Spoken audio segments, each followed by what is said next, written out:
Je rentrais chez moi en voiture avec ma femme, quand je me suis arrêté pour aider un vieil homme à changer un pneu.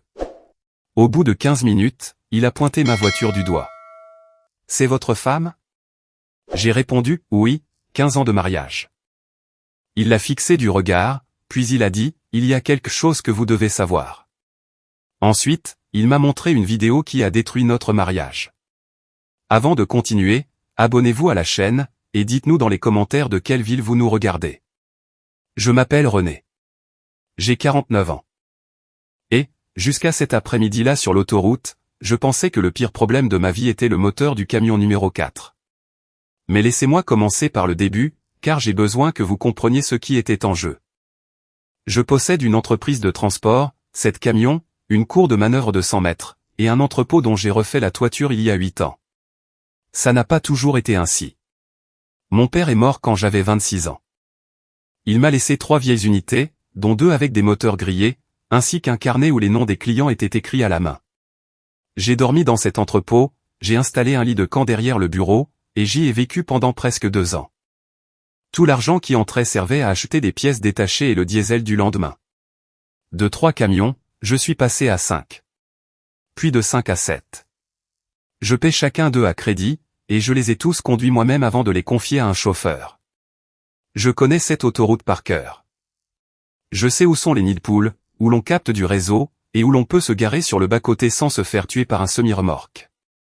C'est pour cela que je me suis arrêté cet après-midi-là. J'ai été en panne sur cette même bande d'arrêt d'urgence de nombreuses fois, et je sais ce que l'on ressent quand on voit 100 voitures passer sans qu'aucune ne ralentisse. Dans cette entreprise, il y a 2 personnes qui travaillent avec moi depuis plus longtemps que quiconque. L'une est Aurora. Elle s'occupe de la comptabilité depuis 12 ans. C'est une femme brusque, le genre de personne qui dit à peine bonjour, mais qui répond tout de même à vos appels à 11 heures du soir. En 12 ans, elle ne s'est pas trompée sur un seul chiffre. L'autre, c'est Ignacio, mon chef d'atelier. Ignacio connaît ses moteurs mieux que moi. Je l'ai vu diagnostiquer une panne d'injection en se tenant à 5 mètres de l'unité, simplement en l'écoutant tourner. Il a commencé avec moi à l'époque où je dormais encore sur mon lit de camp. Et puis, il y a Arlette. Nous nous sommes mariés il y a 15 ans. Elle n'a jamais travaillé dans l'entreprise. Elle n'en a jamais eu envie. Dès la première année, elle m'a dit qu'elle ne supportait pas l'odeur du diesel, que ça s'imprégnait dans ses cheveux, et que ça lui donnait la migraine. J'ai respecté cela. Je me disais que c'était très bien, que l'on n'est pas obligé de s'immiscer dans les affaires de son conjoint. En 15 ans, Arlette est venue dans mon entrepôt peut-être 6 fois. Elle n'y est jamais restée plus de 10 minutes. Mais elle en vivait. La maison venait de là. Sa voiture venait de là. Les voyages, les vêtements, les cartes de crédit, tout provenait du même compte, rempli par ces camions dont elle refusait de sentir l'odeur. Et chaque fois que je rentrais tard, chaque fois qu'une unité tombait en panne sur la route et que je devais partir à 3 heures du matin, elle me répétait la même chose, « Ventoux, René. Tu es trop vieux pour ça. » Je ne pensais pas que c'était de la fatigue d'épouse, de l'inquiétude, ou la lassitude de dormir seul. Aujourd'hui, je sais que c'était tout autre chose. Le premier détail étrange a commencé, comme c'est souvent le cas, de manière si insignifiante que l'on trouve soi-même une explication. En mars, Ignacio m'a informé que le camion 4 était parti dans un atelier externe. Je ne l'y avais pas envoyé. Lui non plus. Quelqu'un avait autorisé un ordre de réparation de 3 400 € dans un garage que je ne connaissais pas, à 80 km d'ici. Quand j'ai posé la question, on m'a dit que c'était une urgence sur la route, et qu'il n'avait pas voulu me réveiller. En avril, Aurora m'a remis le rapport mensuel, et il y avait une anomalie. Ce n'était pas énorme. Il s'agissait de 2 900 € de fret encaissés en espèces, qui ne correspondaient pas aux lettres de voiture. Elle m'a dit que c'était probablement une erreur de saisie. Je lui ai répondu, oui, probablement. Elle m'a regardé une seconde de plus avant de ranger le dossier. Je me suis souvenu de cette seconde bien plus tard. En mai, une enveloppe de la banque est arrivée à la maison. Je l'ai vue sur la table de la salle à manger en rentrant. Quand je suis revenu de ma douche, elle avait disparu. J'ai interrogé Arlette, et elle a répondu, sans lever les yeux de son téléphone, qu'elle l'avait jeté parce que c'était du courrier indésirable. Cette enveloppe était un courrier recommandé. On n'envoie pas de publicité en recommandé. J'avais toutes ces pièces éparpillées dans ma tête, mais je ne les ai jamais assemblées.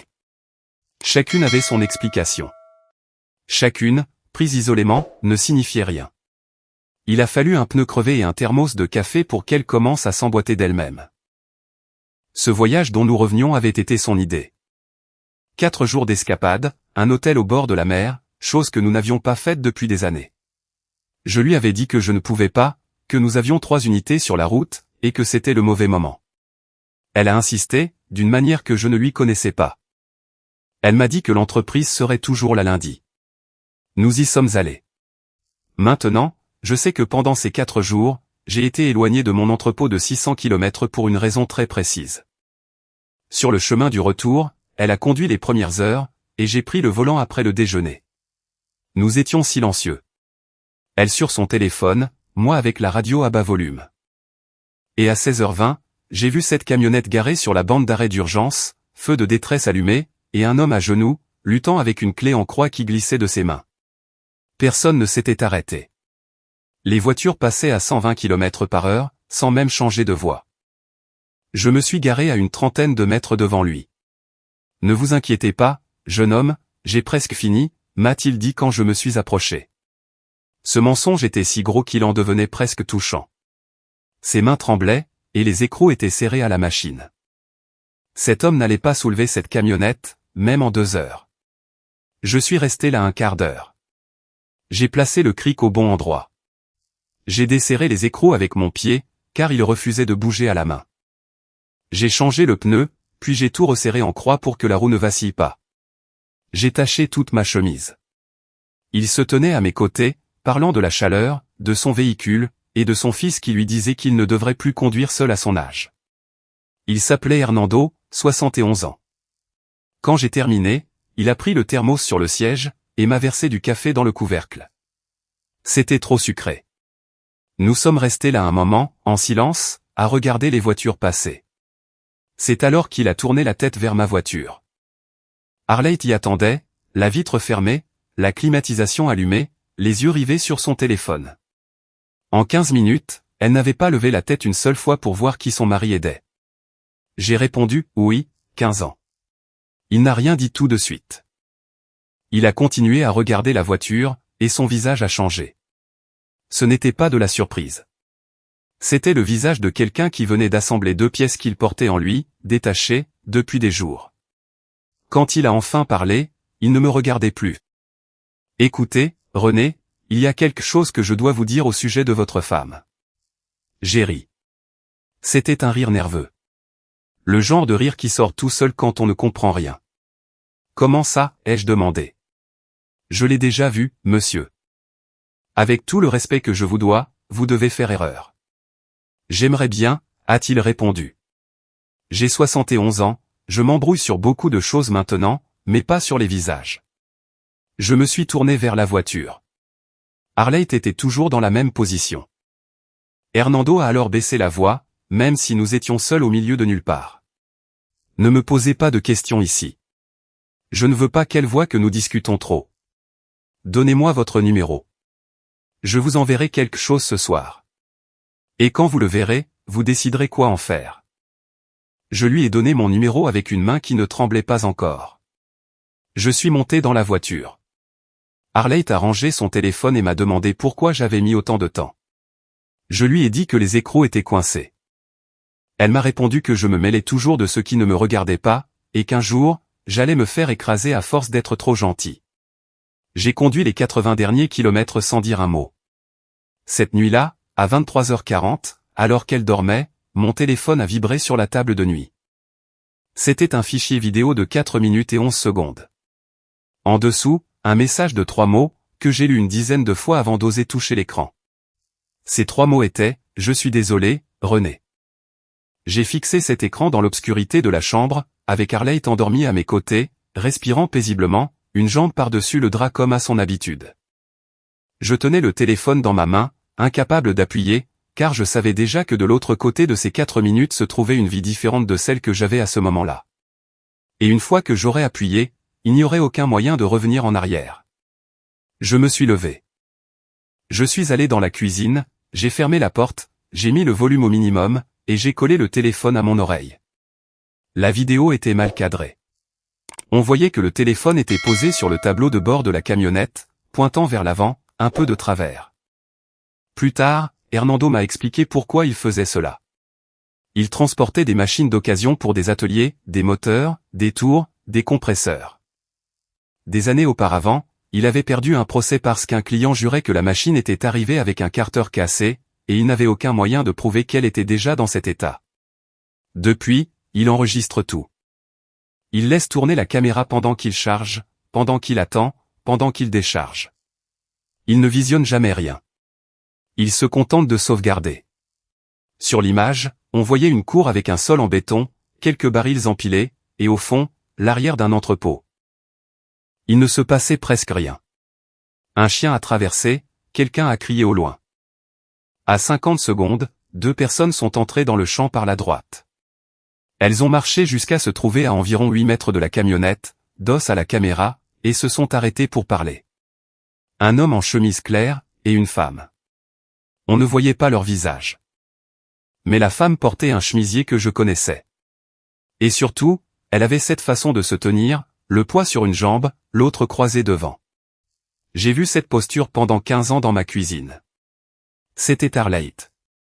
J'ai ressenti un froid dans la nuque, qui est descendu jusqu'à mes mains. J'ai monté le volume au maximum, et j'ai pressé le téléphone contre mon oreille à m'en faire mal.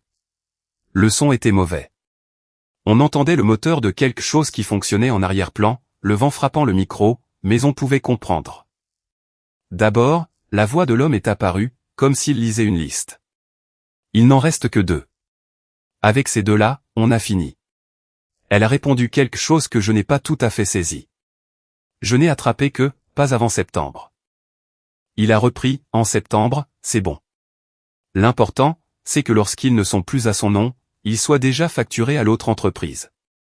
Ça ne peut pas se faire dans l'autre sens. J'ai dû m'asseoir sur le sol de la cuisine, là, le dos contre le garde-manger, à 1h15 du matin. J'ai écouté ces 4 minutes pour la 4e fois, car c'est alors qu'est arrivée la partie qui m'a complètement brisé. Elle a ri. Je connais ce rire. Il est court.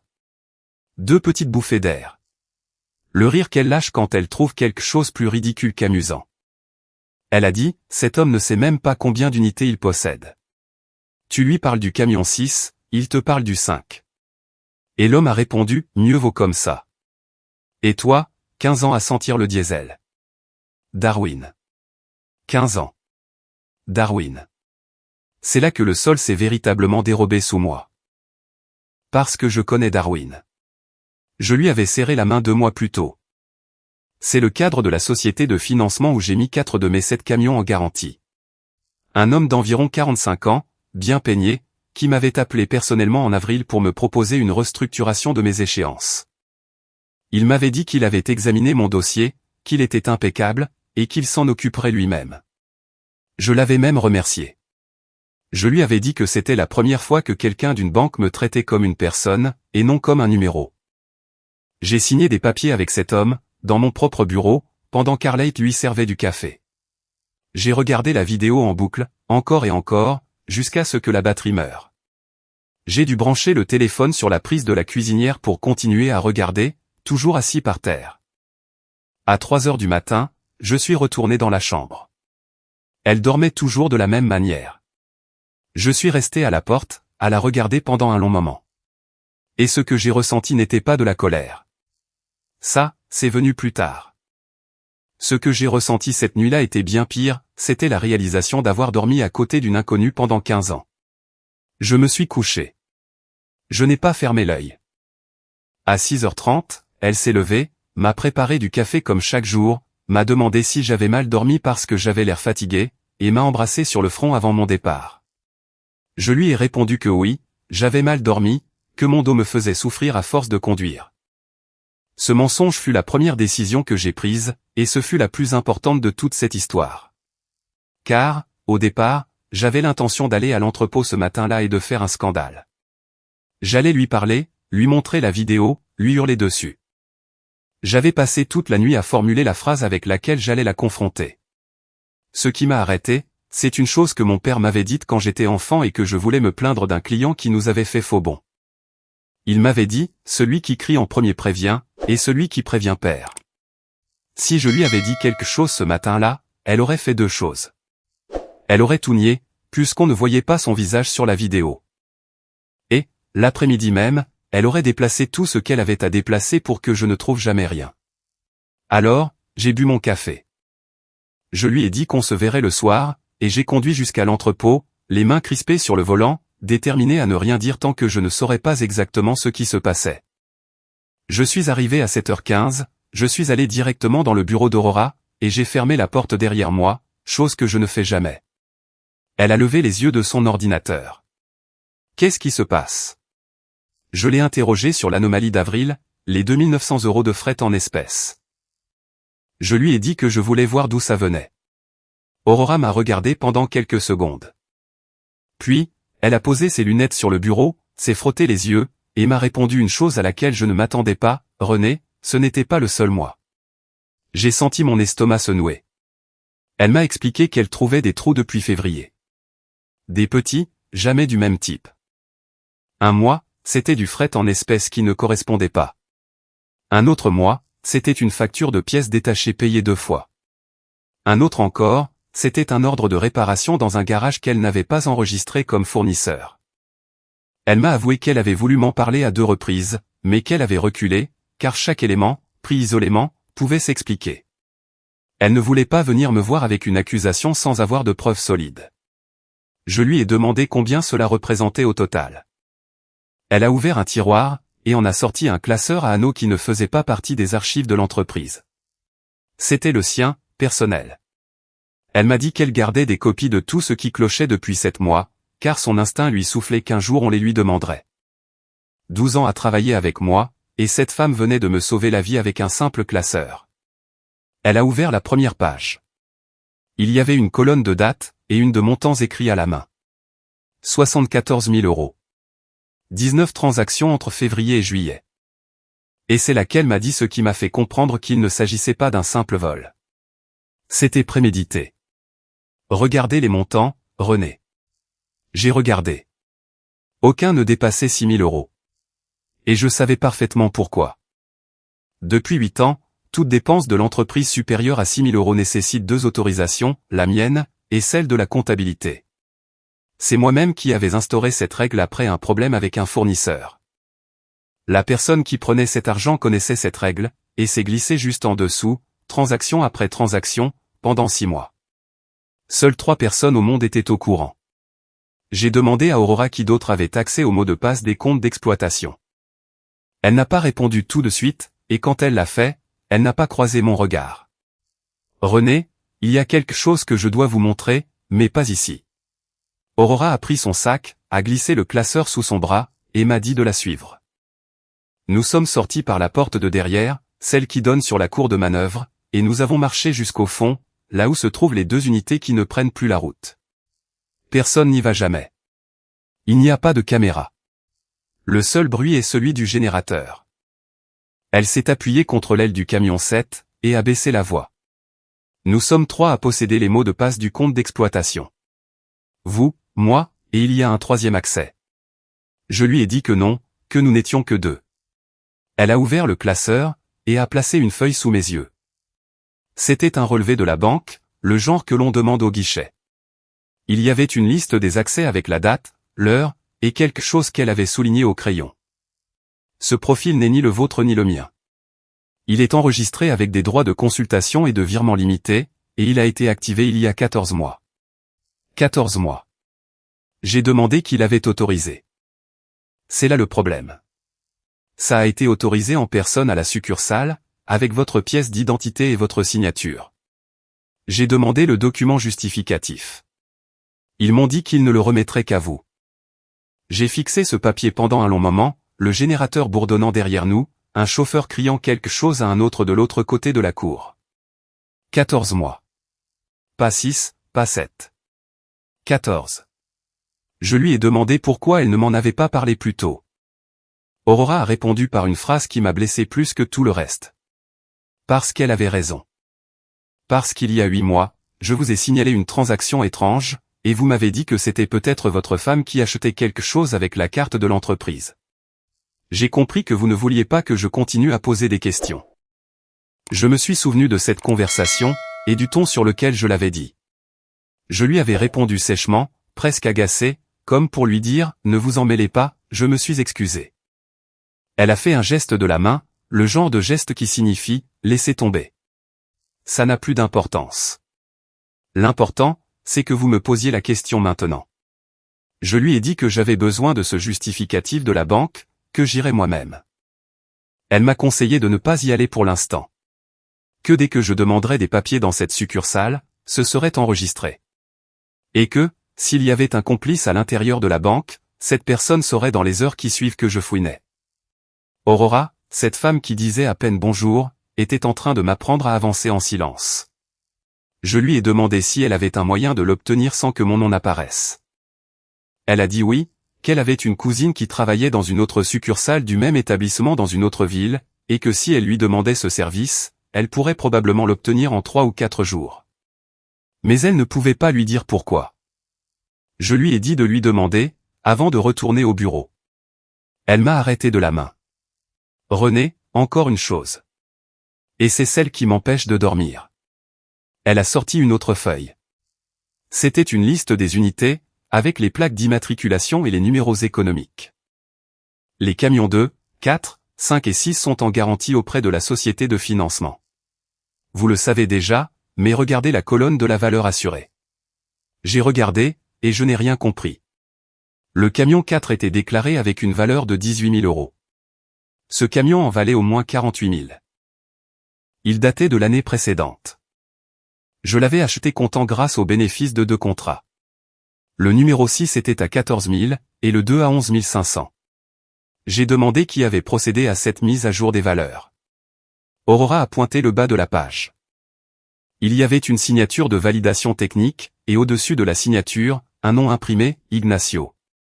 J'ai dû m'appuyer contre le camion. Ignacio avait commencé avec moi quand je dormais sur un lit de camp derrière le bureau. Ignacio avait installé un moteur refait à neuf dans mon premier camion, de ses propres mains, un dimanche, sans me facturer un centime parce que je n'avais rien pour le payer. Ignacio avait porté le cercueil de mon père. J'ai dit à Aurora qu'il devait y avoir une explication. Elle m'a répondu qu'elle l'espérait. Je n'ai pas parlé à Ignacio ce jour-là. Je suis allé à l'atelier comme tous les matins. Je lui ai posé des questions sur l'unité 3, qui avait un problème de suspension. Il m'a dit que c'était réglé. Nous avons bu un café debout, comme toujours, et il m'a parlé de sa petite fille qui entrait au collège. J'ai hoché la tête. J'ai ri là où il fallait rire, et je suis parti. C'était la première fois de ma vie que je mentais à Ignacio en le regardant dans les yeux. Le soir, je suis rentré à la maison, et Arlette avait préparé le dîner. Elle avait mis la belle vaisselle sur la table. Elle m'a dit que j'avais l'air tendu depuis notre voyage, et m'a demandé si quelque chose n'allait pas au travail. J'ai répondu que oui, qu'il y avait un problème avec un client qui était en retard dans ses paiements. Elle a pris ma main par-dessus la table. Ventoux, René. Sérieusement. Avec ce que valent ces camions, on peut aller vivre ailleurs, tranquillement. Et là, pour la première fois, je lui ai répondu différemment. Je lui ai demandé combien elle pensait que ces camions valaient. Elle a marqué une pause, juste une seconde. Puis, elle a ri de son petit rire soufflé, et m'a dit qu'elle n'en avait aucune idée, qu'elle n'y connaissait rien. Mais avant de rire, il y a eu 7 secondes. Je l'ai vue, et elle a vu que je l'avais vue.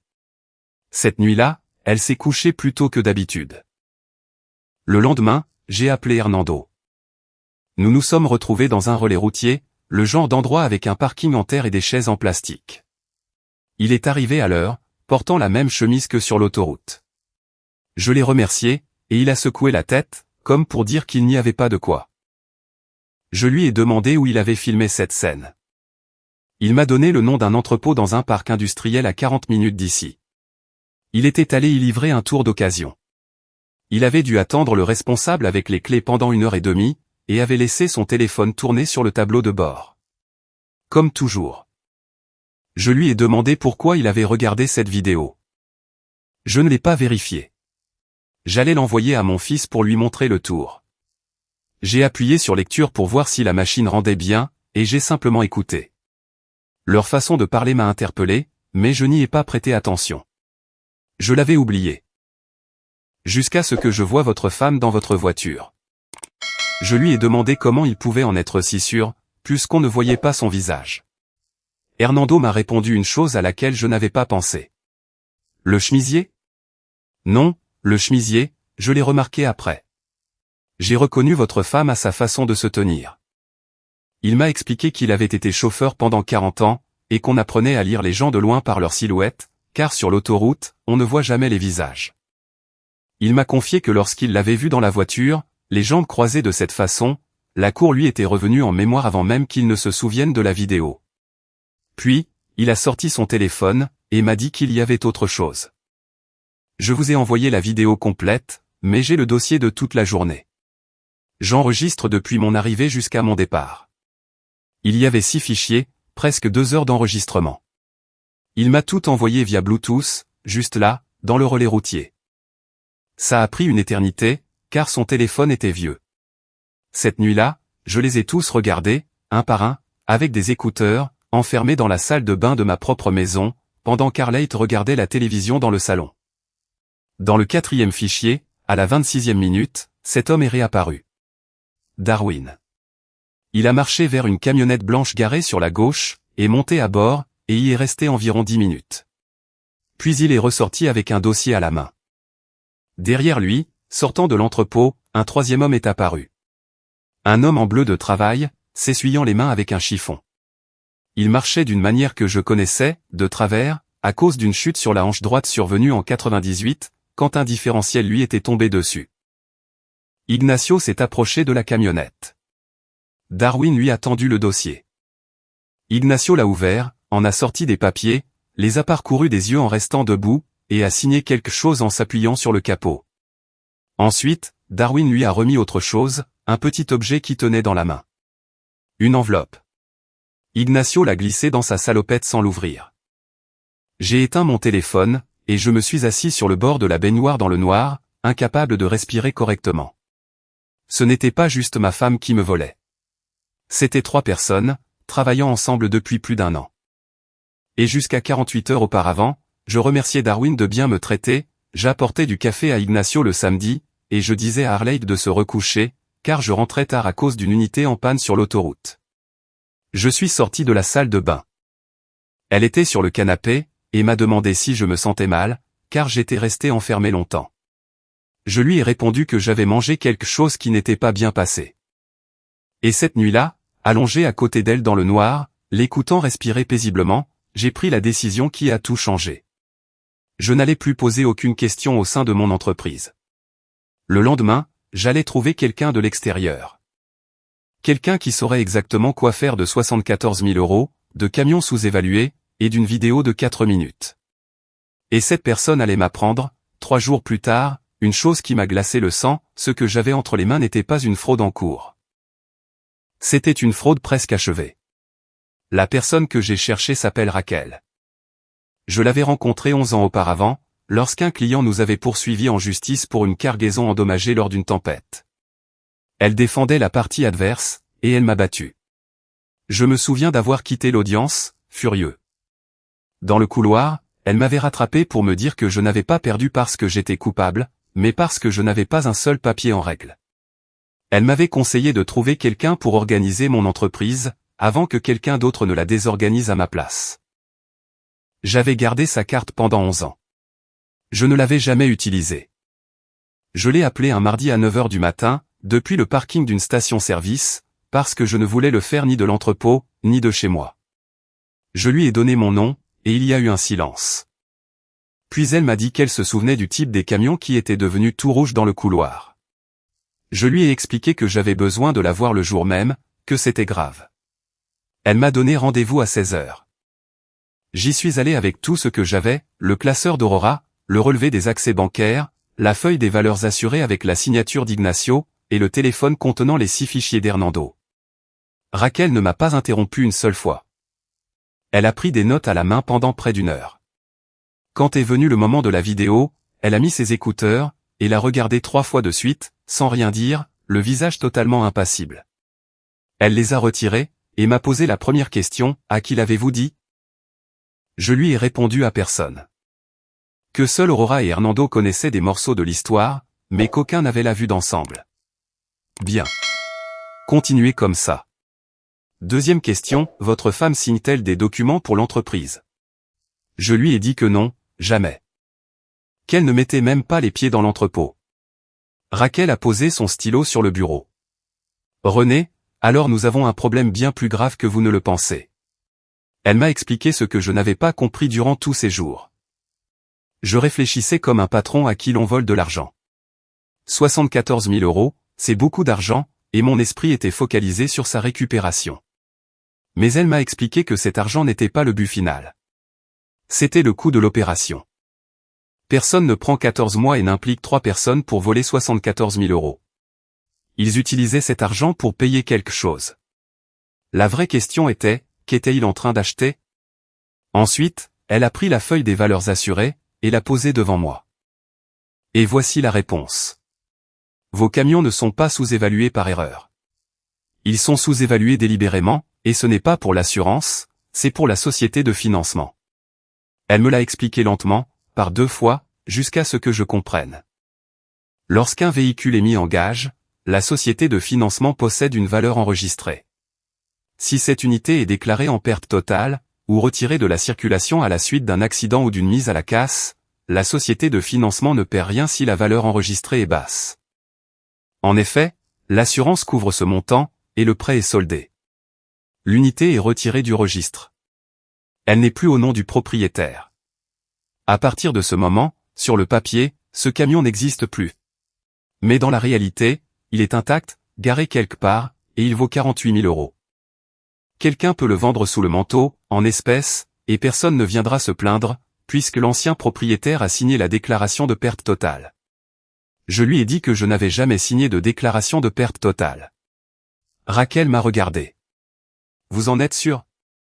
Et là, je me suis souvenu de l'enveloppe recommandée, arrivée chez moi en mai, et disparue pendant que je prenais ma douche. Je lui en ai parlé. Elle l'a notée, et l'a souligné 2 fois. J'ai besoin que vous récupériez cet accusé de réception. Tout courrier recommandé laisse une trace de qui l'a reçu, et avec quelle signature. Je lui ai demandé à quel point c'était grave. Elle a mis du temps à répondre. René, dans la vidéo, cet homme dit qu'il n'en reste que 2, et qu'avec ces 2-là, ils ont fini. Ça veut dire que les autres sont déjà faits. J'ai senti la pièce tourner. Elle m'a ordonné d'aller à l'entrepôt l'après-midi même et de compter. Pas les papiers, mais la ferraille. De marcher dans la cour et de compter les camions de mes propres yeux. Je suis rentré à 140 km/h. Je suis arrivé à 18h30, alors qu'il n'y avait presque plus personne. J'ai dit au gardien de nuit que j'allais vérifier quelques trucs, et on m'a laissé seul. J'ai parcouru toute la cour avec un carnet à la main, unité par unité, notant les plaques et les numéros économiques. Le numéro 1 était là. Le 3 était là. Le 7, au fond, était là. Le 5 était parti sur un itinéraire le matin même. Je l'ai confirmé avec le registre. Le 4 n'était pas là. Le 6 n'était pas là. Et le 2 n'était pas là. Je suis entré dans le bureau, et j'ai sorti les ordres de départ de la semaine. Le 4 était signalé dans un atelier externe depuis 16 jours. Le 6, dans un atelier externe depuis 23 jours. Le 2 apparaissait sur une ligne manuscrite indiquant « Révision majeure ». Sans nom de garage, sans date de retour, sans signature d'autorisation. 3 unités. 60 jours cumulés hors de ma cour, et je ne m'en étais pas rendu compte.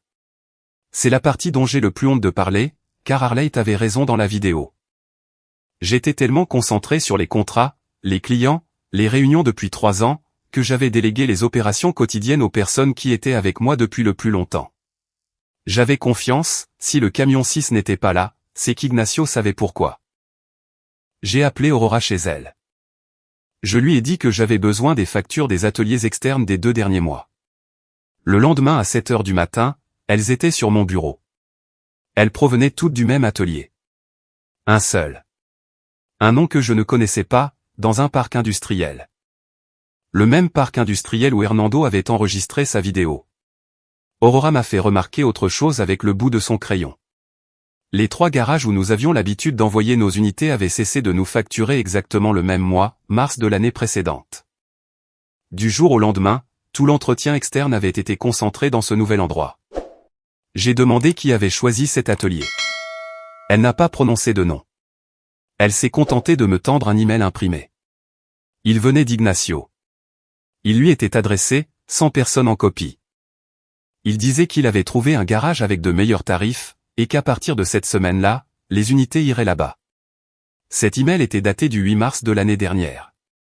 J'ai regardé la date, et j'ai ressenti quelque chose d'étrange. Un tiraillement dans ma mémoire, comme quand on sait qu'on a déjà vu un chiffre quelque part.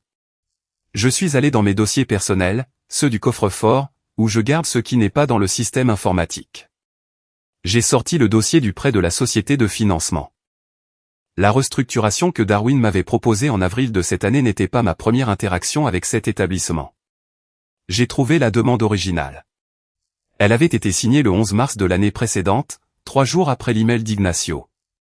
J'ai fixé ces 2 pages, posées côte à côte sur mon bureau, avec le bruit de l'atelier qui entrait par la fenêtre. Tout avait commencé la même semaine. Et cette semaine-là, en mars de l'année dernière, où étais-je? Je m'en souvenais parfaitement. J'étais dans un hôpital. Ma mère était tombée, et on lui posait une plaque dans la hanche. J'avais passé 9 jours entre l'hôpital et chez elle, sans mettre les pieds à l'entrepôt. 9 jours pendant lesquels quelqu'un d'autre avait signé, autorisé, et décidé à ma place. Et ce soir-là, en rentrant à la maison, Arlette était dans le salon, l'ordinateur sur les genoux. Elle l'avait fermé en m'entendant entrer. Elle ne l'avait pas éteint, elle l'avait rabattu. Elle m'avait dit qu'elle regardait des maisons. Je lui avais demandé, des maisons où? Et elle m'avait répondu, avec tout le naturel du monde, qu'il s'agissait d'une ville située à 100 km d'ici. Je regarde juste, René. Je rêve. Je lui avais répondu que c'était très bien, que rêver ne coûtait rien. J'ai eu envie de prendre une douche. Sous l'eau, pour la première fois de toute cette histoire, j'ai cessé d'avoir peur et j'ai commencé à ressentir autre chose. Car cette femme ne regardait pas des maisons. Elle choisissait l'endroit où elle allait vivre une fois que tout serait terminé. Et il ne me restait plus qu'une question à résoudre avant de pouvoir agir, je devais savoir qui avait signé à ma place. L'accusé de réception de l'enveloppe recommandée est arrivé le jeudi. Aurora l'avait obtenu sans que mon nom y figure, comme nous en avions convenu. Il lui avait été remis dans une enveloppe scellée, et elle l'a posé sur mon bureau sans rien dire, car elle l'avait déjà vu. C'était une copie de la confirmation de livraison. Elle portait la date du 14 mai, l'heure, et en dessous, un espace avec le nom du destinataire et la signature. Le nom était écrit d'une écriture serrée, Arlette. Et là, dans la case indiquant le lien de parenté ou la fonction, figurait un mot qui m'a fait grincer des dents, mandataire. J'ai appelé Raquel depuis la cour. Je lui ai lu le mot, et il y a eu un long silence à l'autre bout du fil. Puis, elle m'a dit de venir à son bureau immédiatement, et d'apporter tout ce qui portait ma signature. Tout. Les vieux contrats, les billets à ordre, les lettres de voiture, peu importe. Plus c'était vieux, mieux c'était. J'ai rassemblé une boîte. Des choses d'il y a 20 ans, du temps où mon père était encore en vie. Des reçus jaunis, un carnet de 1999 où je signais chaque chargement. Je suis arrivé à 2 heures de l'après-midi. Raquel avait déjà un document sur son bureau, qu'elle avait obtenu le matin même. Une procuration, accordée 14 mois plus tôt dans une étude de notaire d'une autre ville, qui m'habilitait, moi, René, à être représenté par mon épouse pour les actes d'administration, l'ouverture et la gestion des comptes, ainsi que pour la cession des biens meubles de l'entreprise. La cession des biens meubles. Les camions sont des biens meubles. À la fin de la dernière page, il y avait ma signature. Je l'ai vue, et j'ai eu le vertige, car elle lui ressemblait. Elle lui ressemblait énormément. Quiconque me connaissait aurait dit que c'était la mienne. Raquel a placé un carnet de 99 à côté, ouvert à une page au hasard. Et par-dessus, le contrat d'un client que j'avais signé 2 mois auparavant. Regardez d'abord. Je ne vais rien dire. Je veux que vous le voyiez. J'ai passé environ 4 minutes à observer ces 3 signatures, et soudain, je l'ai vu. Depuis que je suis enfant, je ferme le R et final. Je lui fais faire une boucle complète, et je termine par un trait qui remonte et croise la lettre. Mon père signait comme ça, et j'ai appris en le copiant. Dans le carnet de 99, c'est là. Dans le contrat d'il y a 2 mois, c'est là. Dans tout ce que j'ai signé dans ma vie, c'est là. Sur la procuration, le lierre ne se ferme pas. Il reste ouvert et descend. Je le lui ai montré du doigt, incapable de parler correctement. Raquel a hoché la tête. C'est ce que je cherchais. Et ce n'est pas la seule chose. Elle m'a montré autre chose, la pression du trait. Elle m'a expliqué que lorsqu'on signe sa propre signature, on le fait de manière fluide, sans réfléchir, à une vitesse constante. Mais quand quelqu'un copie une signature, il va plus lentement. Il s'arrête, sans s'en rendre compte, au changement de direction, et laisse de petites accumulations d'encre à ces endroits. Sur la procuration, il y en avait 3. Un expert en écriture vous le dira avec beaucoup plus d'autorité que moi. Mais je fais ce métier depuis 22 ans, et je peux vous affirmer, dès maintenant, que ce n'est pas vous qui avez signé ça. Je lui ai demandé ce qu'il se passait ensuite. Elle a répondu avec un calme qui m'a à la fois rassuré et effrayé. Maintenant, nous arrêtons d'enquêter, et nous commençons à monter un dossier. Ce sont 2 choses différentes. Elle m'a expliqué la nuance. Enquêter, c'est savoir. Monter un dossier, c'est avoir tout ce que vous savez dans un format qui tient la route devant un juge, avec une date certifiée, une chaîne de possession, et quelqu'un capable de le confirmer. Elle m'a donné une liste de 5 choses à faire. Premièrement, la vidéo d'Hernando ne devait plus se trouver sur 2 téléphones, mais être certifiée. Elle allait faire dresser un acte notarié constatant les faits, avec la présence d'Hernando, pour qu'il déclare comment, quand et où il avait enregistré ce matériel. Deuxièmement, le classeur d'Aurora devait devenir un rapport comptable, rédigé par un cabinet externe. Les notes manuscrites d'Aurora valaient de l'or, mais un juge ne les considérerait pas comme des preuves. Un rapport formel, oui. Troisièmement, nous devions localiser physiquement les camions 2, 4 et 6. Les voir, les photographier, prouver qu'ils étaient intacts. Quatrièmement, nous devions demander l'état des prêts de chaque unité à la société de financement. Avec cela, nous saurions lesquels avaient déjà été déclarés en perte totale.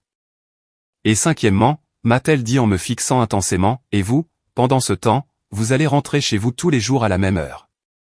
Vous allez dîner avec votre femme, et vous n'allez rien changer à vos habitudes. Rien du tout. Je lui ai dit que je ne savais pas si j'en serais capable. Vous le pouvez. Parce que si elle remarque quoi que ce soit, en 48 heures, ils vendront ce qui reste et disparaîtront. Et vous vous retrouverez avec 7 camions qui n'existeront plus que dans votre mémoire. Les 19 jours qui ont suivi ont été les plus longs de ma vie. Chaque matin, je lui disais au revoir avec un baiser. Chaque soir, nous dînions ensemble. Elle me racontait sa journée. Je lui parlais d'un client inventé. Nous avons ri. Une fois, nous avons même fait l'amour, et j'ai dû sortir fumer sur la terrasse après, alors que j'avais arrêté de fumer il y a 11 ans. Et chaque après-midi, en quittant l'entrepôt, je roulais 40 minutes jusqu'au bureau de Raquel pour construire le dossier, pièce par pièce. La vidéo a été vite réglée. Hernando est arrivé chez le notaire dans une chemise bien repassée, nerveux, me demandant 3 fois si ça allait lui attirer des ennuis. Je lui ai dit la vérité, que je n'en savais rien. Mais il s'est assis quand même, et a tout déclaré, la date, l'heure, l'itinéraire qu'il empruntait ce jour-là. Quand nous sommes sortis sur le trottoir, il m'a dit une chose qui m'est restée.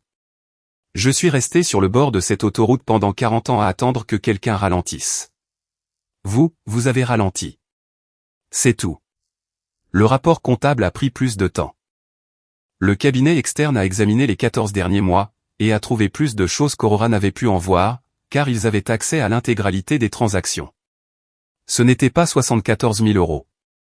C'était 131 000 euros. Et il ne s'agissait pas de 19 transactions, mais de 38. Il y avait eu une période, entre mars et juillet de l'année dernière, avant qu'Aurora ne commence à se douter de quoi que ce soit, que personne n'avait vérifié. La troisième chose a été la plus dure, les camions. Raquel m'a interdit de m'approcher du parc industriel. Elle m'a prévenu que si je m'y montrais, tout serait fini. Elle a engagé quelqu'un. Cela a pris 8 jours. Le camion 6 est apparu dans un parc de vente de véhicules d'occasion, à 300 km d'ici, sous une bâche, sans plaque d'immatriculation, et avec les autocollants de mon entreprise grattés sur le capot. On pouvait encore voir l'ombre des lettres sur la peinture. Intact, en état de marche, avec le numéro de moteur d'origine, car personne n'avait pensé à le limer. Le camion 4 est apparu dans un autre parc, dans un autre état. Le numéro 2, lui, restait introuvable. Et lorsque Raquel m'a appelé pour m'annoncer cela un jeudi soir, elle m'a également donné les informations de la société de financement. Les camions 2, 4 et 6 avaient été déclarés en perte totale. Les dates de réforme, une en avril, une en juin, une en juillet. Et sur les 3 rapports déclarant la perte totale, l'évaluation technique était signée par le chef d'atelier de l'entreprise propriétaire, Ignacio. 3 signatures, 3 camions qui, à ce moment précis, étaient garés, intacts, dans 2 parcs différents du pays. Raquel m'a dit que nous avions assez d'éléments pour déposer plainte. Je lui ai répondu que non. Elle a gardé le silence. Je me suis expliqué. Je lui ai dit que si nous déposions plainte maintenant, Ignacio tomberait, et tout reposerait sur une fausse procuration dont Arleit pourrait affirmer que c'était moi qui l'avais signée, avant de changer d'avis. Je lui ai rappelé qu'on ne voyait le visage de personne sur la vidéo. Je lui ai dit que Darwin, de l'intérieur de la société de financement, prétendrait qu'il n'avait fait que traiter ce qui lui arrivait déjà signé. Et je lui ai confié ce que je pensais au fond de moi depuis 19 jours, il en manque 2, Raquel. L'homme a dit qu'il en manquait 2, et qu'avec ces 2-là, ils auraient fini. Ils en ont déjà fait 3. Il en manque 1. Elle a compris avant que je ne termine ma phrase. Vous voulez attendre qu'il s'occupe du dernier? Je lui ai répondu que oui. Parce que lorsqu'il s'en prendrait au dernier camion, je saurais exactement quand, où, et qui. Et cette fois-ci, la caméra ne serait pas celle d'un homme sur l'autoroute. Ce serait la mienne. Il a fallu 2 jours à Raquel pour accepter. Elle m'a dit que c'était risqué. Que si quelque chose tournait mal, je perdrais une unité de plus sans rien y gagner. Elle m'a fait signer un document attestant que la décision venait de moi, et qu'elle me l'avait déconseillé par écrit. Puis, elle a posé son stylo, et m'a expliqué comment nous allions procéder. La première règle était que je ne devais installer aucune caméra de mes propres mains. Nous avons engagé une entreprise de sécurité légale, certifiée, avec un contrat signé et facturé. Ils ont installé de nouvelles caméras dans la cour, à l'entrée, dans l'atelier, et dans le couloir des bureaux. L'ensemble du système était enregistré au nom de l'entreprise, avec un enregistrement sur un serveur externe, et non dans l'entrepôt. Cette dernière partie était l'idée de Raquel. Elle m'a expliqué que si l'équipement était sur place, quelqu'un pourrait l'effacer. Pour n'éveiller aucun soupçon, nous avons fait du bruit. J'ai envoyé un email à tout le personnel pour annoncer qu'en raison d'exigences des assurances, le système de vidéosurveillance était renouvelé. J'ai installé des panneaux. Les techniciens ont travaillé en plein jour, portant les t-shirts de leur entreprise. Personne n'a posé de questions. Pas même Ignacio. La deuxième partie a été la plus difficile pour moi. Raquel m'a dit que nous devions leur servir le dernier camion sur un plateau. Si vous ne faites rien, ils choisiront le moment et le lieu. Si vous placez le camion devant eux, c'est vous qui choisissez. Le seul qui restait en garantie était le 5, le plus récent de tous. J'ai donc monté un mensonge. Un après-midi, pendant le déjeuner, devant 3 employés de l'atelier, j'ai mentionné que le 5 faisait un bruit étrange dans la boîte de vitesse, et qu'il faudrait peut-être l'envoyer pour une révision complète. Je l'ai dit l'air de rien, en me plaignant comme on se plaint. Puis je suis allé dans mon bureau. Ignacio est entré 20 minutes plus tard, une tasse de café à la main. Le 5, patron? Je lui ai répondu que oui, qu'il accrochait en passant la 3e. Il a réfléchi un instant, et m'a dit que ce modèle de boîte avait ce problème, qu'il connaissait le symptôme. Et que si je le voulais, il l'enverrait au garage habituel. Je lui ai dit oui. Je lui ai dit oui, et je lui ai tapé sur l'épaule, comme je l'avais fait 1 millier de fois. Quand il est sorti, j'ai fixé la porte fermée. J'ai dû m'agripper au bureau, car jusqu'à ce moment-là, dans un coin de ma tête, je gardais l'espoir stupide qu'Ignacio ait une explication. Que quelqu'un l'avait trompé, lui aussi. Mais cet homme venait de me proposer de m'enlever mon dernier camion, une tasse de café à la main. Le camion 5 a quitté ma cour un mardi, à 9h40 du matin. Je l'ai regardé partir depuis la fenêtre de mon bureau. C'est à partir de là qu'ont commencé les 11 jours les plus étranges de ma vie. Car pendant ces 11 jours, je n'ai absolument rien fait. J'allais à l'entrepôt, je vérifiais les chargements, je m'occupais des clients, je mangeais avec mes chauffeurs, je rentrais à 19h30, je dînais avec Arleit, et j'attendais. Le 5e jour, elle a fait une chose qu'elle n'avait pas faite en 15 ans. Elle est venue à l'entrepôt. Il était environ 17 heures. Je l'ai vue sortir de sa voiture et traverser la cour avec ses lunettes de soleil, évitant les flaques avec cet air dégoûté qu'elle prenait dès qu'elle s'approchait du diesel. Elle est entrée dans mon bureau et m'a dit qu'elle passait dans le coin et avait pensé à venir me dire bonjour. Elle n'était jamais passée dans le coin en 15 ans. Elle s'est assise dans le fauteuil visiteur, a croisé les jambes, et a passé 20 minutes à parler de tout et de rien. De la météo, d'un cousin à elle, du fait que nous devrions aller dîner dehors samedi. Et au milieu de ces banalités, elle a lâché, au fait, qu'est-ce qui s'est passé avec ce camion qui tombait en panne? J'avais mon dossier ouvert devant moi. Je n'ai pas levé les yeux. Je lui ai répondu qu'il était au garage, que ce genre de réparation prenait du temps. Elle a dit, quelle plaie, ces camions ne causent que des problèmes. Puis elle est partie. Je suis resté assis sans bouger pendant environ 2 minutes. Ensuite, j'ai pris mon téléphone, et j'ai appelé Raquel. Je lui ai dit que ma femme venait de se rendre dans mon entrepôt, pour la première fois en 15 ans, pour me poser des questions sur un camion. Raquel a prononcé 3 mots, c'est pour maintenant. Ce soir-là, à la maison, Arlette était d'humeur étrange, presque joyeuse. Elle a mis de la musique en cuisinant, chose qu'elle n'avait pas faite depuis des années. Elle a ouvert une bouteille de vin que nous gardions depuis notre anniversaire. Et, à table, elle m'a dit ça. L'air de rien, entre 2 bouchées, René, as-tu déjà pensé à tout recommencer à zéro? Je lui ai demandé ce qu'elle voulait dire. Partir vivre ailleurs, tout vendre.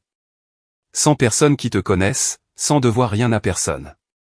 Je lui ai répondu qu'à mon âge, ce n'était plus possible. Elle a fixé son verre pendant un moment.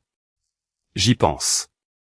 Puis elle a ri de son petit rire soufflé, et m'a dit de ne pas faire attention à elle, que c'était le vin. Je n'ai pas dormi cette nuit-là. Le lendemain, j'ai appelé Aurora et je lui ai demandé une chose que je ne lui avais encore jamais demandé, la liste de tous les paiements effectués par l'entreprise à de nouveaux fournisseurs au cours des 14 derniers mois. Pas les ateliers, les autres. Ça lui a pris 2 jours, et elle m'a apporté un document. Il y avait un fournisseur, enregistré il y a 11 mois, classé dans les services administratifs, à qui 22 000 € avaient été versés en 9 virements. Le nom de l'entreprise ne me disait rien. Aurora a pointé l'adresse fiscale du doigt. C'était une maison. Une maison privée dans un quartier résidentiel de la ville où Arlette regardait des maisons sur son ordinateur. J'ai tout envoyé à Raquel l'après-midi même. À 23 heures, elle m'a appelé. Elle ne m'avait jamais appelé à cette heure-là. René, asseyez-vous. Je lui ai dit que j'étais déjà assis. Elle m'a annoncé qu'elle avait demandé les statuts de cette entreprise, et qu'elle les avait reçus il y a 1 heure. C'était une entreprise de transport et de logistique, créée 11 mois plus tôt. 2 associés. L'un était Darwin. L'autre était Arlette, avec 51% des parts. Je suis resté debout, le téléphone à l'oreille, sans rien dire pendant un long moment. Si long que Raquel m'a demandé si j'étais toujours là. J'ai répondu que oui. Elle m'a expliqué ce que cela signifiait. Ce n'était pas une maîtresse qui prenait de l'argent. Ce n'était pas une femme lassée qui voulait divorcer avec un avantage financier. Ma femme était l'actionnaire majoritaire d'une entreprise de transport, qu'elle était en train de construire avec mes propres camions. Les 2 camions retrouvés dans les parcs de vente n'avaient pas encore été vendus. Ils étaient garés, et attendaient quelque chose. Maintenant, nous comprenions qu'ils attendaient que le dernier camion sorte, que le lot soit complet, et que les 4 soient facturés ensemble à la nouvelle entreprise, comme un achat de flotte. C'était ça. Lorsqu'ils ne sont plus à son nom, ils sont déjà facturés à l'autre entreprise. Raquel m'a dit une phrase qui est restée gravée en moi pendant des semaines, elle n'allait pas vous quitter, René. Elle allait vous remplacer. J'ai raccroché, et je suis sorti sur la terrasse de ma maison. Je me suis assis sur la marche, dans l'obscurité. De là, je pouvais voir la fenêtre de ma chambre. La lumière était allumée, et l'ombre de ma femme bougeait à l'intérieur. Elle pliait des vêtements. 15 ans. Et ce qui me pesait le plus à cet instant, ce n'était pas l'argent, ni les camions, ni même la trahison. C'était quelque chose de beaucoup plus petit, et de bien pire. C'était de me rappeler toutes les nuits où elle m'avait dit, « Ventoux, René. Tu es trop vieux pour ça. » Et de réaliser que chaque fois que je pensais que cette femme s'inquiétait pour moi, en réalité, elle ne voulait pas que je me repose. Elle voulait que je lâche le volant, pour qu'elle puisse le prendre. Le lendemain matin, à 7h40, j'ai reçu un appel. Il venait du bureau de Raquel, mais ce n'était pas elle. C'était son assistante. Elle m'a dit que l'avocate était en pleine procédure, et qu'elle me demandait de venir immédiatement. Je lui ai demandé ce qui s'était passé. La jeune femme m'a répondu qu'à 6h du matin, le camion 5 avait quitté l'atelier externe en direction d'une casse, avec un ordre de démantèlement pour perte totale, signé le matin même. J'ai demandé par qui. Et elle a prononcé un nom que je ne m'attendais pas à entendre dans toute cette histoire. Ce n'était pas Ignacio. C'était Hortensia. J'ai conduit jusqu'au bureau de Raquel sans avoir conscience du trajet. Hortensia. Je connaissais ce nom depuis 14 ans. C'est la jeune sœur d'Arlaït.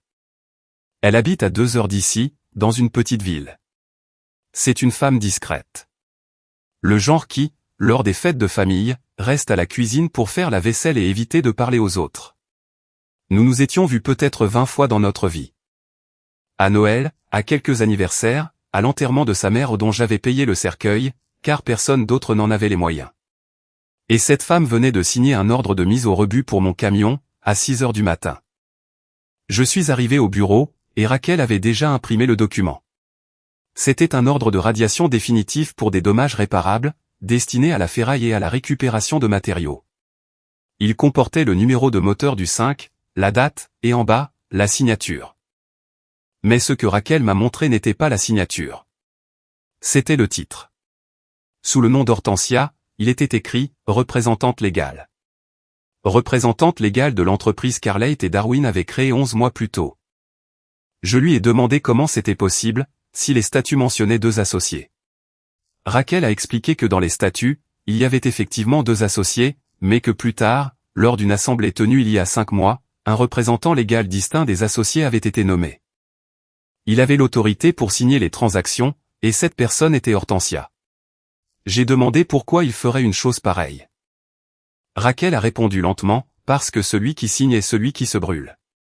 Ils ont mis en place la structure, et ont placé quelqu'un d'autre pour mettre la main au feu.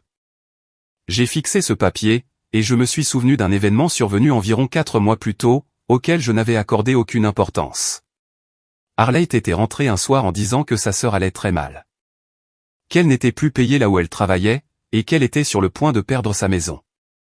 Elle m'avait demandé de lui prêter de l'argent. Je lui avais donné 6 000 € en espèces. Je n'avais même pas posé beaucoup de questions. J'en ai parlé à Raquel. Elle a fermé les yeux une seconde. Ce n'était pas un prêt. C'était l'acompte. Et puis, elle m'a dit ce qui allait définir tout ce qui s'est passé ensuite. Renée, cette femme est le maillon le plus faible de la structure, et c'est la seule qui ne gagne rien dans l'histoire. Elle m'a exposé toute la situation telle qu'elle la voyait. Darwin était à l'intérieur de la société de financement. Il gérait les réformes, approuvait les valeurs, et s'assurait que les dossiers étaient clôturés sans observation. Il touchait sa part, sans jamais mettre son nom sur aucun papier. Arlaït était la véritable propriétaire, à 51%. Mais son nom n'apparaissait sur aucune transaction. Ignacio signait les évaluations techniques. Il était exposé, mais il était payé en enveloppe. C'était la main-d'œuvre. Et Hortensia signait les transactions. C'était le visage légal, celle qui serait tenue responsable si ça tournait mal pour les autres.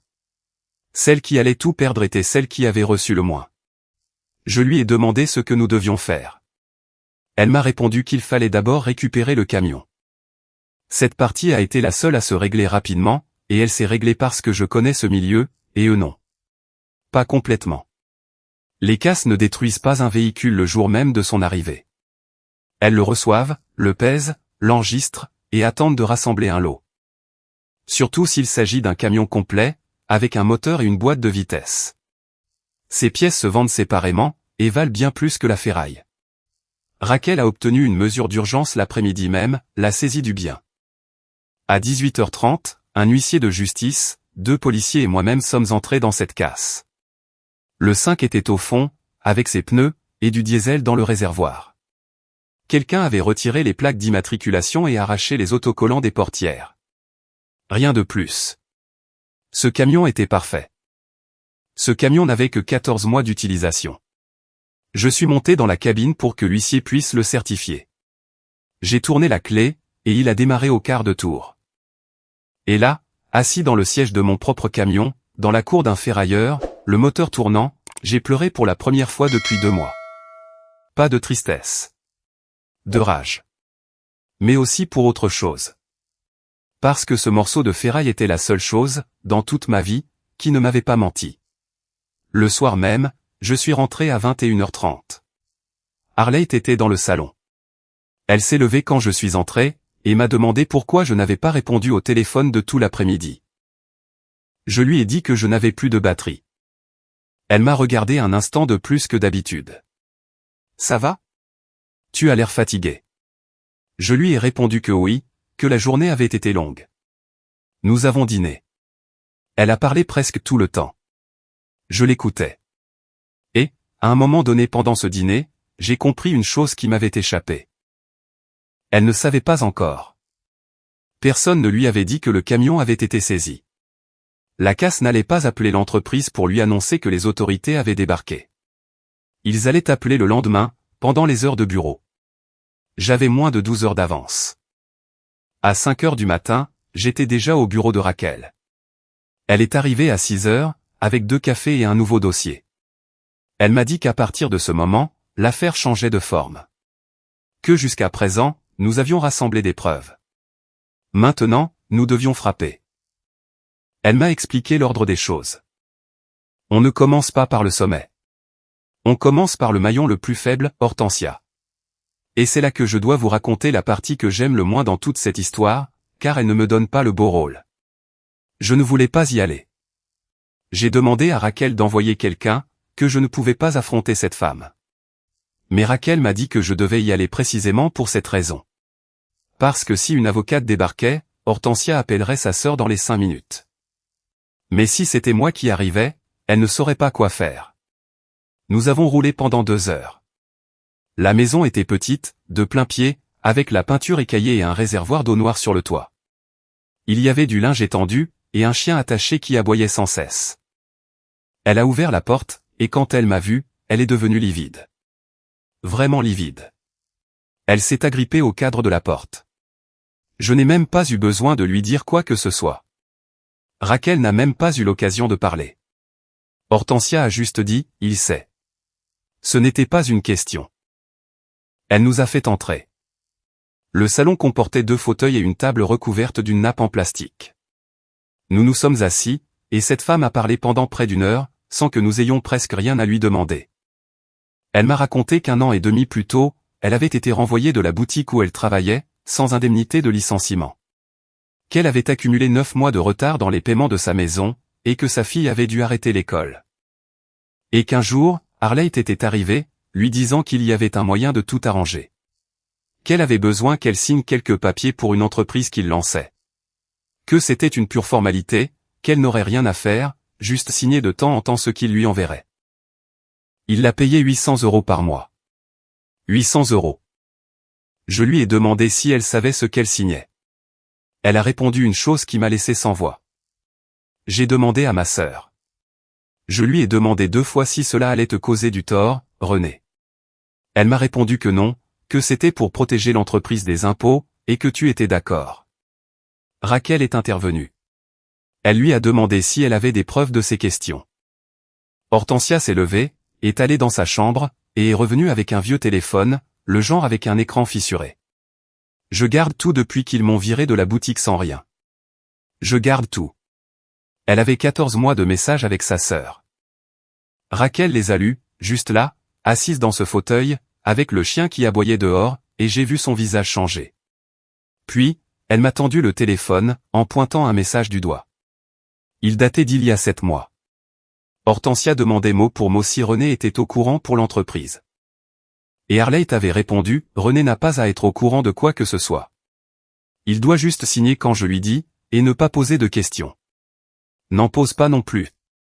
En dessous, 2 minutes plus tard, un autre message de ma femme, et si ça tourne mal, c'est toi qui as signé. N'oublie pas ça. J'ai rendu le téléphone à Raquel sans un mot. Hortensia pleurait dans le fauteuil en face de moi, se couvrant la bouche des 2 mains. Et moi, qui avais conduit 2 heures avec l'envie de hurler sur cette femme, je ne pouvais pas. car cette femme n'était pas une complice. Elle était la première victime.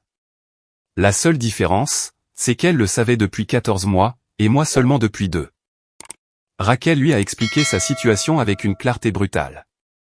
Elle lui a dit qu'elle avait de graves problèmes judiciaires. Que sa signature figurait sur des transactions totalisant des centaines de milliers d'euros. Qu'une plainte allait être déposée, et que son nom y figurerait. Hortensia a demandé si elle allait aller en prison. Et Raquel lui a dit la vérité, cela dépendait entièrement d'une seule chose. Si elle était la première à s'asseoir et à témoigner, ou la dernière. Nous sommes restés là jusqu'à la nuit tombée. Quand nous sommes partis, après avoir convenu qu'elle témoignerait et que Raquel lui trouverait un avocat, Hortensia m'a arrêté à la porte.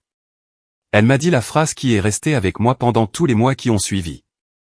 René, il y a une chose que je dois te dire, et je ne sais pas si ça t'aidera. Je lui ai dit de parler. Ma sœur m'a dit, il y a environ 1 an, que vous alliez faire un voyage à la plage. Qu'il était important que tu sois en dehors de la ville ces jours-là, et que tout était déjà organisé. Ce voyage datait d'il y a 2 mois. Celui dont nous revenions quand je m'étais arrêté pour aider un homme avec un pneu crevé. Elle l'avait planifié depuis 1 an. J'ai fait le trajet du retour pendant 2 heures, presque sans parler. Raquel était sur son téléphone, envoyant des messages. À un moment donné, elle m'a dit que si Hortensia témoignait, l'affaire passerait de bonne à très difficile à démonter. Parce qu'une vidéo sans visage est une chose, mais une personne assise devant un procureur, expliquant qui lui a dit quoi, preuve à l'appui, en est une toute autre. Je lui ai demandé combien de temps il nous restait. Elle a dit très peu. Et elle avait raison. À 9h20 le lendemain matin, le téléphone de ma maison a sonné. J'étais en train de prendre mon petit déjeuner. Arlette a répondu. J'ai vu son visage.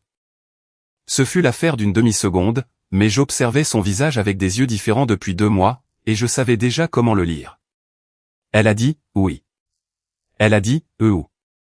Elle a dit, je te rappelle tout de suite. Et elle a raccroché. Puis, elle est restée près du téléphone, me tournant le dos. Je lui ai demandé qui c'était. Elle m'a répondu que c'était sa cousine. Et à cet instant, mon morceau de pain à la main, j'ai su qu'on venait de l'informer pour le camion. Elle s'est rassise à table et a bu son café comme si de rien n'était. Elle a parlé d'une série qu'elle regardait. Elle m'a demandé si je rentrerais tôt. Je lui ai dit que je ne savais pas. J'ai quitté la maison à 10h. À 10h30, Raquel m'a appelé pour me dire qu'il n'était plus possible d'attendre. Qu'à partir de ce moment-là, ils allaient agir vite, et que notre avantage était terminé. Et c'est là qu'est arrivée la partie qui m'a semblé complètement folle, mais qui s'est avérée être celle qui a tout sauvé. Raquel m'a annoncé que la plainte serait déposée l'après-midi même, mais qu'il restait un dernier coup à jouer. Le tout dernier. Ignacio. Elle m'a expliqué qu'Ignacio était le seul à ne toujours rien savoir. Hortensia était déjà de notre côté. Arlette et Darwin venaient d'apprendre la saisie du camion, mais Ignacio, non. Ignacio croyait toujours que le 5 était en route pour la casse et que tout allait bien. Et Raquel m'a dit, c'est la seule personne à qui vous pouvez encore poser une question en espérant une réponse honnête. Je lui ai demandé ce qu'elle voulait que je fasse. Elle m'a ordonné d'aller à l'atelier, de lui poser des questions sur le camion 5, et rien d'autre. Ne pas l'accuser, ne rien lui montrer. Lui demander comme je le ferais un mardi ordinaire, et l'enregistrer. Je lui ai dit que je ne pouvais pas. Elle m'a répondu avec une froideur qui m'a endurci, mon chéri, cet homme a signé 3 rapports déclarant la perte totale d'unités qui sont intactes. Si vous ne l'enregistrez pas aujourd'hui, demain son avocat dira qu'il a signé ce que son patron lui a mis sous le nez. Et son patron, c'est vous. J'ai conduit jusqu'à l'entrepôt. Je suis arrivé à 11h15. Ignacio était dans la fosse, sous l'unité 3, avec une lampe baladeuse. Je l'ai appelé. Il est sorti en s'essuyant les mains avec un chiffon. Et là, debout à côté de la fosse, avec le compresseur qui tournait en fond, je lui ai posé la question la plus difficile de ma vie, d'un ton parfaitement normal. Je lui ai demandé comment allait le 5. Il a hésité une seconde. Ça avance, patron. La boîte de vitesse est en pire état que ce qu'on pensait. J'ai demandé, à quel point? Grave. Ça va coûter cher. Je lui ai demandé si ça valait le coup de réparer. Et alors, cet homme qui avait porté le cercueil de mon père a essuyé ses mains à nouveau, et m'a dit, je vous l'ai dit dès le début, ces unités sont finies. À votre place, je déclarerai ce qui reste en perte totale, et je ne garderai que les 2 neuves. Je vous dis ça pour votre bien, René. J'avais mon téléphone dans la poche de ma chemise, en train d'enregistrer. Je lui ai demandé s'il voulait bien déclarer le 5 en perte totale. Il a répondu, je l'ai déjà fait, patron. Il a réalisé sa bourde une seconde après l'avoir dite. J'ai vu le changement sur son visage. Il a essayé de rattraper le coup. Il a bafouillé qu'il voulait dire qu'il avait préparé le rapport pour que je l'examine. Mais je n'écoutais plus. Je lui ai dit que c'était très bien, qu'on se verrait plus tard. Je suis entré dans mon bureau, j'ai fermé la porte, et je me suis assis, les mains tremblantes. Cet homme venait de me conseiller de me débarrasser de mes propres camions, en me regardant dans les yeux, après 26 ans à travailler avec moi. J'ai envoyé l'enregistrement à Raquel. Elle m'a répondu par un seul mot, suffisant. La plainte a été déposée cet après-midi-là, à 16h50. Elle visait 4 délits, et Raquel me les a expliqués comme si elle m'apprenait à conduire. Faux en écriture publique pour la procuration. Escroquerie pour les fausses déclarations de perte totale. Abus de biens sociaux pour les 131 000 €. Et association de malfaiteurs, puisqu'ils étaient 4, organisés pendant 14 mois. Les pièces jointes prenaient 618 pages. La vidéo d'Hernando certifiée par un notaire. Le rapport comptable externe. Le rapport de l'expert en écriture confirmant le R ouvert et les 3 accumulations d'encre. Les rapports de réforme signés par Ignacio. Les photos des camions 2, 4 et 6, intacts, dans 2 parcs de vente. Le rapport de saisie du 5 avec le moteur tournant. Les statuts de l'entreprise. Les messages d'Hortensia. Et l'enregistrement audio de l'atelier. En sortant de là, Raquel m'a prévenu que tout allait aller très vite désormais, et que je devais me préparer à une seule chose, quand elle l'apprendra, elle viendra vous parler. Et elle pleurera. Je lui ai demandé ce que je devais faire. Elle m'a répondu, écoutez-la. Ne répondez rien, et ne la touchez pas, 5 jours se sont écoulés. 5 jours pendant lesquels je suis rentré à 19h30, j'ai dîné, et je me suis couché à côté de cette femme. Le 6e jour, un jeudi à 18h15, j'étais à l'entrepôt en train de fermer quand l'appel de Raquel est arrivé. Darwin avait été convoqué. Et Darwin s'était présenté avec son propre avocat, et non celui de la société de financement. Raquel m'a dit que ça ne signifiait qu'une chose, il quitte le navire, et le premier à quitter le navire négocie. Darwin a témoigné pendant 3 heures, et a tout déballé. Il a remis 14 mois de conversation. Il a donné les noms des acheteurs qui faisaient déjà la queue pour les 4 camions. Il a fourni les montants qu'ils avaient payés, enveloppe par enveloppe, 28 000 € au total. Il a transmis l'email dans lequel il lui envoyait les valeurs auxquelles il devait enregistrer les unités. Et il a livré Arleit. Pas un peu. Totalement. Il a déclaré que l'idée ne venait pas de lui, qu'il l'avait rencontré 3 ans auparavant lors d'une gestion de crédit pour une autre entreprise, que leur relation avait commencé plus tard, et que c'était elle qui, un jour, lui avait demandé mot pour mot. Comment fait-on pour retirer un camion du nom de quelqu'un sans le vendre? Il a affirmé lui avoir répondu qu'il fallait une procuration, et qu'elle avait rétorqué que la procuration ne serait pas un problème. Raquel m'a lu cette partie au téléphone, et j'ai dû m'asseoir sur la marche de l'entrepôt. Car là, dans cette phrase, se trouvait la réponse à ma dernière question. La procuration n'avait pas été obtenue par Darwin.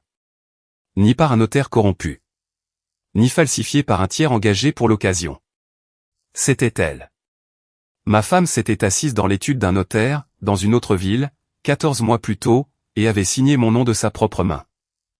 Et elle l'avait mal signé, parce qu'elle ne savait pas comment fermer le R. Après 15 ans de mariage, cette femme n'avait jamais fait attention à la façon dont je signais. J'ai raccroché, et j'ai conduit jusqu'à la maison. Elle était dans la cuisine. J'ai su dès que je suis entré qu'elle était au courant. Il n'y avait pas de musique. Pas de dîner. Ses yeux étaient gonflés. Elle s'est retournée, et m'a regardé. René, il faut qu'on parle. Je suis resté dans l'encadrement de la porte de la cuisine, mes clés toujours à la main. Elle a commencé à parler avant que je ne dise un mot. Elle m'a dit qu'elle avait fait une erreur. Qu'elle s'était laissée entraîner. Que Darwin l'avait manipulée depuis le début. Qu'elle ne comprenait rien au papier, qu'elle signait juste ce qu'on lui mettait sous les yeux sans savoir ce que c'était. Elle pleurait vraiment. Je dois dire que ce n'était pas du mauvais théâtre. Son menton tremblait. Elle m'a dit qu'elle l'avait fait pour nous deux. Qu'elle en avait marre de me voir rentrer à 3 heures du matin. Qu'elle voulait une vie différente pour nous, et qu'elle comptait tout me dire une fois que tout serait fini. Et puis, elle m'a dit que si je retirais ma plainte, tout pourrait se régler en famille. Et là, avec ce mot, le peu d'estime qu'il me restait pour elle a disparu. J'ai fait ce que Raquel m'avait conseillé. Je l'ai écouté jusqu'au bout. Je n'ai rien répondu. Je ne l'ai pas touché. Quand elle a fini, je l'ai fixée pendant un long moment, et la seule chose que j'ai dite fut une question. Je lui ai demandé pourquoi elle avait demandé à Hortensia de signer. Elle s'est tue. Je lui ai dit que si elle ne savait vraiment pas ce qu'elle signait, alors elle ne savait pas non plus pourquoi elle avait poussé sa sœur à signer à sa place. Elle n'a pas répondu. J'ai pris une valise, j'y ai mis ce qui rentrait. Et cette nuit-là, j'ai dormi sur le lit de camp dans l'entrepôt, au même endroit où je dormais à 26 ans, quand je n'avais rien. Et, croyez-le ou non, j'ai mieux dormi cette nuit-là que je ne l'avais fait en 2 mois. Ce qui a suivi a pris 14 mois. Je ne vais pas m'étendre sur le sujet, car la vérité, c'est que la justice ne ressemble en rien à ce que l'on imagine. Il n'y a pas de grands moments dramatiques. Ce sont des salles froides, des attentes de 4 heures pour une audience de 20 minutes, et beaucoup de paperasse. Mais c'est arrivé. Ignacio a été le premier. Son avocat a tenté exactement ce que Raquel avait prédit. Il a affirmé qu'il signait ce que son patron lui ordonnait de signer. Cela a tenu jusqu'à ce qu'il diffuse l'audio de l'atelier, où il me conseille de me débarrasser de mes camions, et jusqu'à ce que Darwin fournisse le détail des 28 000 €, avec des dates qui correspondaient une à une au jour où chaque rapport avait été signé. Il a perdu sa licence d'évaluateur à 61 ans. Je l'ai vu sortir de cette audience. Nous nous sommes croisés dans le couloir. Il s'est arrêté devant moi, et m'a demandé pardon. Il a dit que ça avait commencé par une dette suite à l'hospitalisation de sa femme, et qu'ensuite il n'avait pas su comment s'en sortir.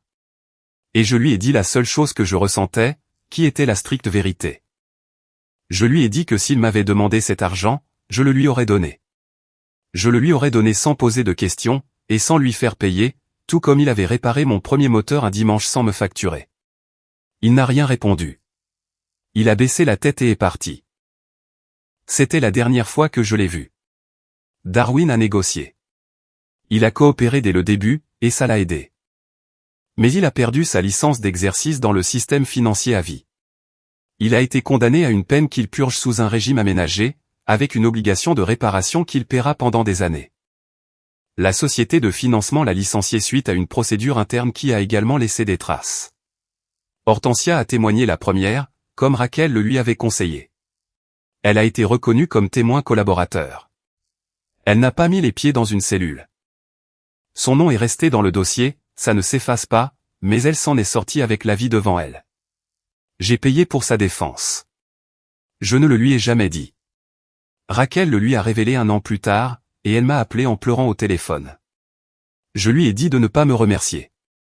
Qu'elle avait fourni les messages qui avaient soutenu toute l'affaire, et que c'était moi qui avais une dette envers elle, et non l'inverse. Arlette s'est battue jusqu'au bout. Elle a changé d'avocat 3 fois. Elle a essayé de dire que Darwin avait falsifié la procuration. L'expert en écriture a comparé son écriture avec celle du document, et le résultat fut sans appel. Elle a essayé de dire que l'entreprise avait été créée avec son propre argent. Le rapport comptable a retracé les 22 000 €, du compte de l'entreprise de services administratifs jusqu'au compte de la nouvelle société, virement par virement. Elle a essayé de dire qu'Hortensia mentait par ressentiment familial. Les messages avaient une date, une heure, et se trouvaient sur le propre téléphone d'Hortensia, qui a été expertisé.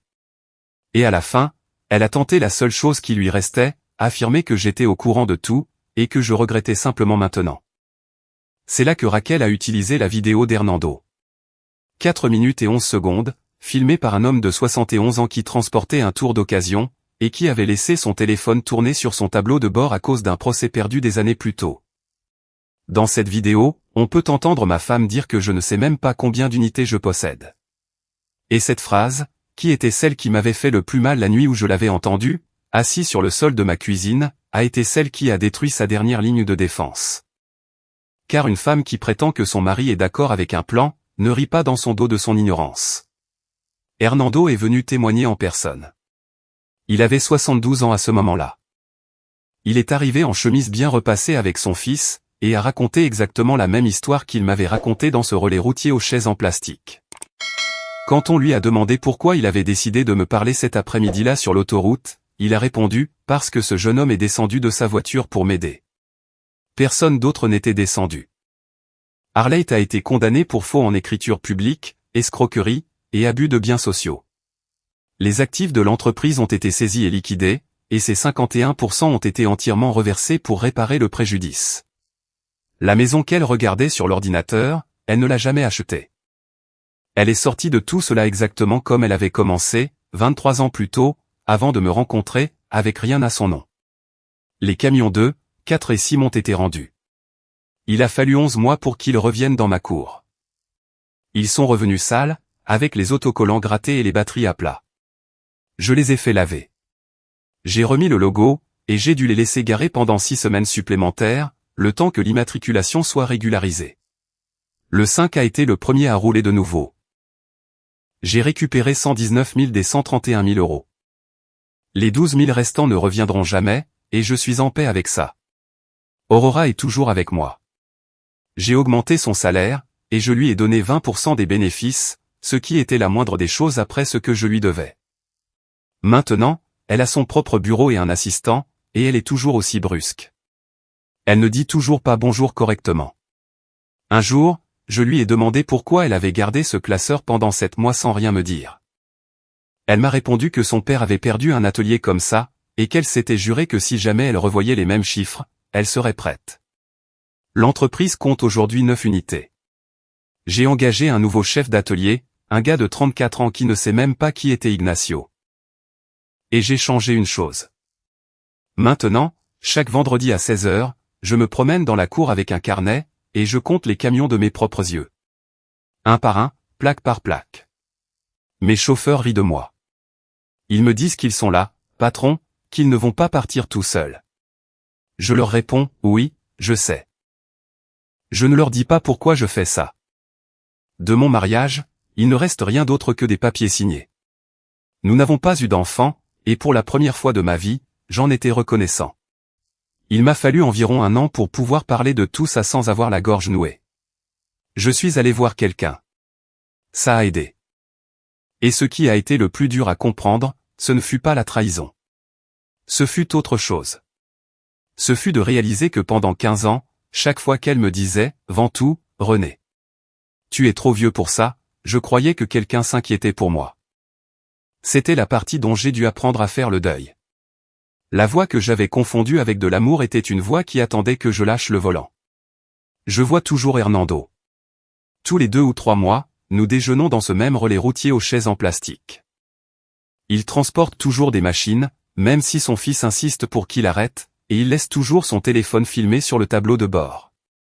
Un jour, je lui ai demandé s'il regrettait de m'avoir parlé cet après-midi-là sur l'autoroute. Il a répondu que non. Et puis, il m'a confié qu'il avait longuement réfléchi avant d'ouvrir la bouche. Qu'il était resté silencieux depuis le moment où je suis sorti de la voiture, jusqu'à ce que je finisse de serrer le pneu. Je lui ai demandé ce qu'il avait décidé. Il m'a dit, vous avez serré les écrous en croix. Celui qui fait bien un travail que personne ne vérifiera est digne de confiance. L'année dernière, j'ai acheté l'unité numéro 10. C'est la première que j'achète depuis que tout cela est fini.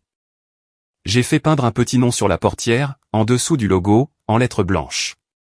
Le nom de mon père. Parce qu'il m'a appris 2 choses qui m'ont sauvé sans que je m'en rende compte, que celui qui crie en premier prévient, et qu'il faut toujours serrer les écrous en croix, même quand personne ne regarde. Le premier trajet de cette unité, je l'ai fait moi-même.